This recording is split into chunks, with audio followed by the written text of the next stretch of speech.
उसने असर किया, हमारा नैरेटिव सेल हुआ, हमें बल्दियाती इंतखाब से ज्यादा लोगों ने वोट दिए। कराची के लिए आज भी निजात दहिंदा जमात इस्लामी को लोग समझते हैं, लेकिन एक नेशनल फिजा में पीटीआई को भी ज्यादा वोट मिले और हम इसको कबूल करते हैं, हम उनके मैंडेट को कबूल करते हैं। वो अगर हमसे जीते हैं और जेन्युइन जीते हैं, हमारा दिल इतना वसी है कि हम उसको मानते हैं, तस्लीम करते हैं।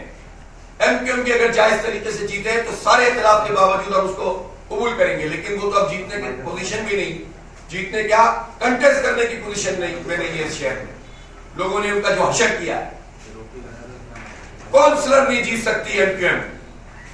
पोलिंग स्टेशन 5400 में से मेरा नहीं ख्याल थी, हमने उसको बिल्कुल जेन्युइन रिजल्ट 45 था, उसके मुताबिक 47 फॉर्म लिया, शुरू में ही ले लिया, अल्हम्दुलिल्लाह बचत हो गई। और मोहम्मद फारूक जो फरहान खान के नाम से जाने जाते हैं, वो PS 91 में अल्हम्दुलिल्लाह कामयाब हो गए। और इसी तरह से हमारे ये 5 लोग जो यहां मौजूद है कामयाब हो गए, और भी लोग मैं आपके सामने लाऊंगा इंशाल्लाह। लेकिन मेरी सीट पे जो PS 129 है, उस पे मेरे वोट शो किए गए फॉर्म 47 जो इलेक्शन कमीशन ने जारी किया, वो शो किए गए हैं 26,000, जबकि एक्चुअली मुझे 30,464 वोट मिले हैं।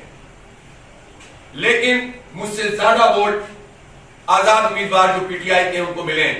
और मैं इतना जर्फ रखता हूं कि मैं इस बात का ऐलान करता हूं कि पीटीआई वहां पर उसका हिमायत याफ्ता आजाद कैंडिडेट जीता है और मैं इस सीट को अवेल नहीं करूंगा। मैं इस सीट को अवेल नहीं करूंगा।